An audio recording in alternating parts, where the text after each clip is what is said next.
मेरे साथ इस वक्त साहिल के दोस्त मानस मौजूद हैं बात करने के लिए। बहुत ही मुश्किल वक्त आपके लिए भी, परिवार के लिए भी। कितने सालों से साहिल को आप जानते थे? किस तरह का था साहिल, स्वभाव कैसा था? मैं साहिल का बेस्ट फ्रेंड हूँ और उसको 8-9 साल से जानता हूँ मैं, जितेंद्र के थ्रू मिला था उससे। हमारा हॉबीज़ में थोड़ा मैच था, फोटोग्राफी की।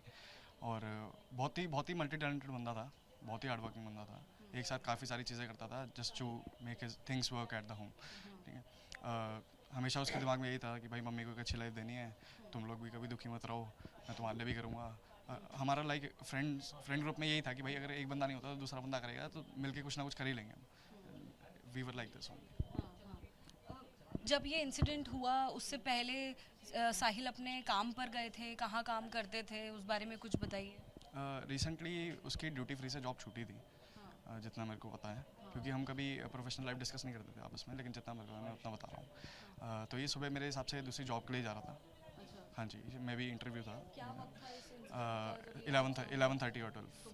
हाँ हाँ, सुबह सुबह सुबह के वक्त में वो लोग रील बना रहे थे। जो लोग रील बना रहे थे उनकी भी जानकारी है, वो आसपास ही रहते हैं क्योंकि FIR से ही जानकारी है उनकी, जितनी है मुझे भी, क्योंकि मैं उनको पर्सनली जानता नहीं हूँ। अक्षतरा सिंह नाम है उस बंदे का जो स्कॉर्पियो चला रहा था, उसके साथ उसकी बहन थी जिसका नाम कोमल है आई गेस।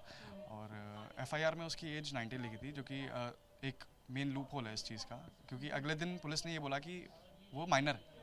एक 19 साल का बंदा माइनर कैसे हो सकता है? और पहले दिन तुम FIR में लिख रहे हो, कोई सबूत तो लिया होगा तुमने, कोई डॉक्यूमेंट तो लिया होगी, आधार कार्ड, पैन कार्ड या लाइसेंस, कुछ तो लिया होगा जिसपे 19 साल लिखा होगा। तो या तो फिर वो इलीगली वो चीज़ ले रहा है जो डॉक्यूमेंट है उसके पास, या तो फिर तुम केस घुमाने की कोशिश कर रहे हो अगले दिन उसको माइनर बता के। तो इस इलाके में उनकी रील बनाने की वीडियोस ऐसे पहले भी वायरल होती थी और ये वीडियो भी उन्होंने बनाने के बाद अपलोड भी की। ये वीडियो हमें एक्चुअली एक कमेंट से मिली थी, क्योंकि हमें एक पेज चला रहे हैं जस्टिस फॉर साहिल। तो उस पर एक कमेंट आया था कि भाई उसकी गलती नहीं है, ये वो है। तो हमने उससे बोला कि भाई आपके पास क्या एविडेंस है? तो हमने देखा, उसने ये वीडियो भेजी। हालांकि ये ट्रिम्ड वीडियो है, अभी भी ये पूरी वीडियो नहीं है, क्योंकि जो कोलिजन वाला पार्ट है वो उसमें आया नहीं है। ये स्नैप बना रहे थे सोसाइटी से निकलते ही, जो वीडियो में दिख रहा है जो जहाँ से उन्होंने यूटर्न लिया है वो सोसाइटी से निकलते ही है। और सोसाइटी से निकलते ही उसने एक्सेलरेशन इतनी दे दी है कि वो 100 की स्पीड पे था आराम से, और वो रोड कहीं भी 40-50 से ऊपर की नहीं थी चलानी। कहीं सीसीटीवी वगैरह भी इस पूरे का आया है क्या? लाल बहादुर में हमने CCTV देखा था एक बार। एक हमारे दोस्त थे लॉयर, उनका नाम नहीं लूँगा मैं, तो उन्होंने दिखवाया था हमारे साथ। और उसमें भी ये बहुत क्लियर है कि वो बहुत स्पीड में चला रहा है, क्योंकि CCTV में भी उसकी गाड़ी सिर्फ 1 सेकंड के लिए आई है। हाँ, और वो हाँ जी, सुबह का वक्त है। और उसके जस्ट अपोजिट से बस आ रही थी, जिस लेन में उसको चलना चाहिए उस लेन में नहीं है वो, जो बस की लेन है जो इस साइड आ रही है उसमें वो चल रहा है, और 2 मीटर पहले वो बस से कट मार रहा है। और साहिल को लगा कि इस लाइन में कोई नहीं है, तो उसने हल्का सा निकाली बाहर और स्कॉर्पियो वाला उसको साथ ले गया।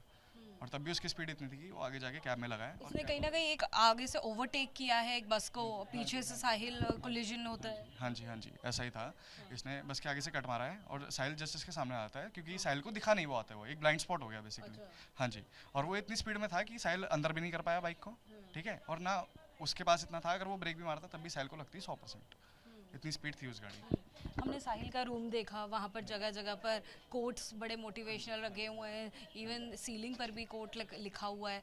क्या बनना चाहते थे साहिल, क्या करना चाहते थे लाइफ में, क्या कुछ उस बारे में बताएंगे, क्या बताते थे अपने बारे में? देखो, उसका मेन एम तो यही था कि भाई बड़ा आदमी बनना है, क्योंकि उसने जितनी भी लाइफ देखी है अपनी सिंगल मदर के साथ वो बहुत हार्ड थी। हम भी थोड़े बहुत फेमिलियर हैं उसकी लाइफ से कि कैसी रही है। बहुत ही हार्डशिप्स वाली लाइफ थी उसकी। ठीक है, और बहुत ही मोटिवेटेड बंदा था, कभी ऐसे हार नहीं मानता था कि भाई ये हो गया था। हाँ जी, हाँ जी, हाँ जी, हाँ जी। ठीक है, मम्मी के साथ भी उसका ये था कि मम्मी आप घर बैठो, मैं काम करूँगा। ठीक है, हम भी बहुत सपोर्टिव थे उसकी इस चीज़ को लेके, क्योंकि कई बार मैं भी गया हूँ उसके काम में साथ में। बट बहुत बहुत मोटिवेटेड था। और इंडिया में रहने का इसका मन इसलिए नहीं था क्योंकि जैसे अभी घर जाना चाहता था छोड़ के? हाँ जी, इसने एक बार मेरे से पूछा था कि जर्मनी में हम स्टडीज़ परस्यू करना चाहते थे अपनी फर्दर। तो ये BBA कर रहा था और मैं BCom कर रहा था।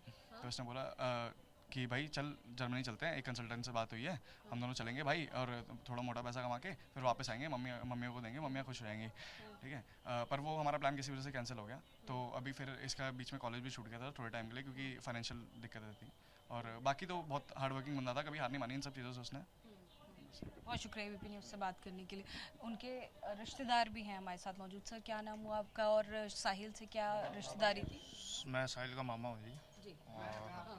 साहिल को बचपन से आपने पाला पोसा होगा, हमेशा से देखते रहे होंगे।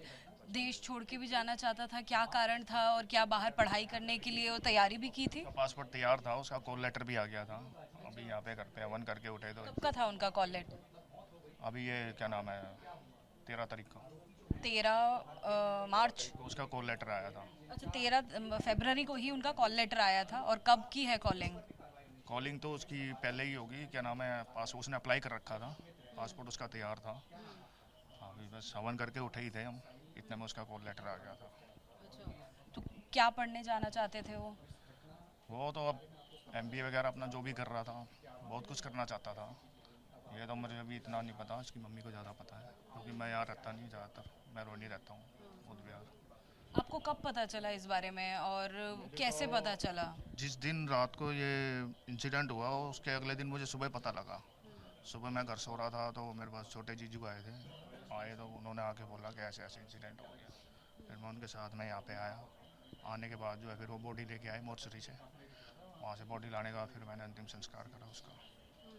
उसके बाद जो है बाकी हरिद्वार गए उसके, वहाँ से पुलिस स्टेशन आपका जाना हुआ, उस दोषी आरोपी से मुलाकात हुई क्या अभी? जा रहे हैं पुलिस स्टेशन भी, यही जा रहे हैं, सब कुछ यही कर रहे हैं।